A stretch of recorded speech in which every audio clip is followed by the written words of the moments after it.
The Boxer's End. Welcome to Thai Local Tales, the podcast that takes you on a journey through Thailand's legends, folklore, and the lesser-known stories of its history. I'm Captain Piroj, your guide on this adventure. So sit back, relax, and let's begin today's story. There was an old man named Mr. Chat who was collecting garbage. His right eye was so dim he couldn't see, and his left eye was also starting to get blurry. My clothes are old and tattered, my hair is matted, my fingernails are black, I wear old flip-flops, and I carry an old sack. My dwelling is just an old hut next to a pile of garbage where the garbage trucks dump their trash. The atmosphere was filled with a foul smell, but Thatchat was probably used to it by now, so he didn't seem bothered by it at all. Every day, many people come to rummage through the garbage, but Thatchat has an advantage because he lives nearby. He wakes up very early in the morning to look for recyclable trash. The garbage trucks come to dump it late at night, and then again in the late morning. He earns enough to buy food, but sometimes he gets sick and is bedridden for days, and he often shakes his head.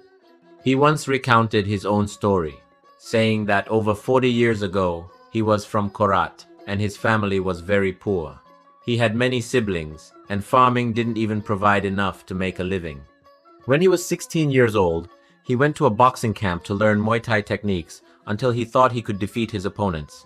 At the age of 19, he got to fight in a ring in Bangkok. His gym owner fully supported him because he looked promising. He ended up winning by knockout in the 4th round. Back then, a fight usually went to 5 rounds before a winner was determined, unlike today where a winner is decided in 3 rounds. Therefore, boxers weren't as battered as those from the older generation. The person that Grandpa Chat told me about is Tuk, who likes to talk to him and often brings him gifts. Chat said that he has never returned home since leaving it 34 years ago. He fought 5 more times, winning 4 and drawing 1. When he had enough money, he went back to his parents, only to find that his mother had died over a year earlier, ill from grief over his disappearance from home without a word. Young Chat felt regretful that the new sarong he had bought for his mother had to be given to his sister. Thatchat gave the money to his father to use, and his father was proud to know that his son had become a famous boxer in Bangkok. Mr. Chat promised his father that he would visit again when he had time.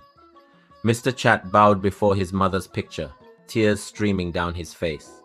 He had longed to eat beef larb with his mother, father, and siblings to his heart's content. His hopes were dashed. He gave his money to his sisters and told them to buy beef to make lab and cow so that his father, siblings, and relatives could eat their fill. He said he would hurry back to Bangkok. At that moment, I felt completely numb. I couldn't swallow anything. In one boxing match, he won many times before being called up for military service. The camp commander arranged his military service so he didn't have to serve. His reputation in the nation began to soar. The national dream at that time was to become a world boxing champion, but he didn't achieve that dream. Nevertheless, he became extremely famous in Thailand, having lost only a few times. The reason we lost is because people in the nation don't follow the rules. They sneak out at night to hang out with beautiful singers. He had more than enough money in that life. Although he trained hard, he often drank alcohol and partied with women, forgetting the promises he made to his father and becoming consumed by the glitz and glamour of carnal pleasures. The more money you have, the more you can eat the best things, and the more women will come into your life, all waiting to exploit you. Although he didn't have much money, Mr. Chat was willing to give his all. For 5 years, Mr. Chat became famous, but after that, he started losing more often. With each fight, his camp owner began to lose confidence in him compared to the early days. A few years later, Mr. Chat stopped boxing, his money dwindled, and no one was interested in him anymore. Mr. Chat traveled back home, but it seemed his brother-in-law was not happy that Mr. Chat was left with nothing. My father grew old, and for many years Mr. Chat didn't come to visit him. He helped his sister with farming, and his siblings all got married and started their own families. When working in the rice fields, one has to be patient.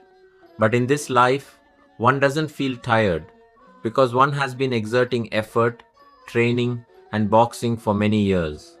But then, one day, upon returning from the rice fields, he developed a headache and suffered seizures and muscle spasms. My sister and brother-in-law tried to administer first aid before taking him to the doctor.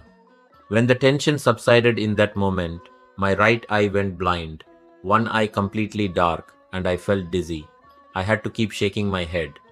The doctor said it was a result of being in so many boxers. His brain and nervous system were affected, causing blindness and dizziness. He asked if Mr. Chat was punchy drunk. Mr. Chat was not very pleased with this statement, but he remained silent. When I returned home, my brother-in-law said, "With your eyes like that, what will you do for a living? You should go to Bangkok. Even beggars can earn a living there." Mr. Chat was angry and said that he used to be a famous boxer and would never beg for food from anyone. If they weren't satisfied, he would go live somewhere else. When my father heard this, he said, "He can stay at our house. He's our only brother. Can't he just stay with us?" That's what my father said to my sister and brother-in-law. But my brother-in-law said, "My 4 children barely have enough to eat. If you want Chad to stay, I'll go live somewhere else. You can stay with him." My sister, however, was speechless. Mr. Chad said he would leave home today and wouldn't cause anyone any trouble.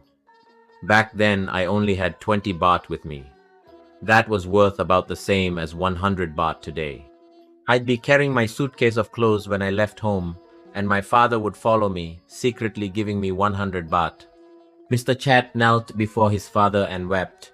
His father also shed tears and told him, "Find time to visit me sometime. Good luck, son." Mr. Chat settled down at this garbage dump, not wanting anyone to recognize him. Only Grandpa Sukuk knew, but he still hadn't told anyone. One day, when Grandpa Suk didn't see Grandpa Chat coming to collect garbage, he thought he must be sick. So he went to check on him in the hut, which was patched with scraps of wood and rags, propped up with some iron and wood to provide some shelter from the sun and rain. There, he discovered that Grandpa Chat was indeed ill. Tasuk asked if Tachat had eaten and taken his medicine yet. Tachat said no, because he couldn't get up. He had a terrible headache and eye pain, and his joints ached all over. Dasu said, "I'll feed you the rice I brought. Eat it and try to calm down. Maybe you'll feel better after a while. Or maybe we should go to the doctor." Uncle Shat said his throat was dry and asked for a sip of oyua, a type of Thai liquor. Uncle Su replied, "Oh, I forgot I brought oyua. Go ahead and drink it, it'll refresh you." Uncle Su held the straw for him to drink. While Uncle Chet opened the bag he always wore around his neck, which was tied with a parachute cord, and took out all the money, asking Uncle to count it for him. Tuk counted and said he received 6,042 baht. My grandfather said, "We're giving you this, sir. If we die, have him come and collect our body. Call the Rescue Foundation, Protect Tongue, to make it an unclaimed corpse. This money isn't enough for a proper funeral." He gave his last instructions, then he tensed up until he died. If it's enjoyable, you could call the people who are rummaging through the trash to come and see. But only some of them will come. Most won't be interested. Tasuk then had someone notify the foundation to collect the body, but he requested that they take it to the temple so he could perform the cremation ceremony. He said that if it had to be taken to the police hospital for an autopsy, he wouldn't be able to afford it. Tasuk went and told his wife, who folds and sells plastic bags, and also told his orphaned nephew, who is in grade 11 and is currently on summer break, that a friend who collects garbage with him had died, and that he gave 6,000 baht to donate to the abbot to arrange the cremation. His wife and grandson went to the temple together and informed the abbot about the situation. The abbot kindly arranged the funeral, held prayers, and cremated the body according to religious customs. Grandpa Suk used the story of Grandpa Chat to teach his grandson whose parents had died in an accident and whom he had raised and supported financially. He told his grandson, "In the future, when you have a job, don't be extravagant with money. Learn to save so that when you're not able to, you'll have money. Associate with good friends and choose good women. They don't necessarily have to be rich, and then you'll have a good family. Whatever you eat, remember the present moment when there were only eggs, chili paste, and fried mackerel. Even if you have money and gold, don't get carried away. It's okay if you don't give money to your grandparents anymore. The grandfather is happy just seeing his grandson reach the shore. Look at the Buddha as an example. Don't behave like him, or your life will be miserable and unsuccessful.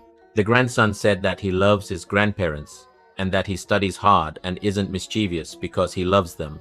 He wants to finish high school, grade 12, so he can work and earn money to help his grandparents. He also said he could continue his studies at Ramkhamhaeng University if he wanted, or work while studying. He assured them he would never behave like Tachat. If I'm happy with my wife, I'm very proud of my grandchild. Then I'll have my wife offer alms to monks once or twice a week, dedicating the merit to my friend who was a famous former boxer every month. Thank you for listening to Thai Local Tales. I'm Captain Piroj. Until our next journey together, take care, stay curious, and I'll see you in the next episode.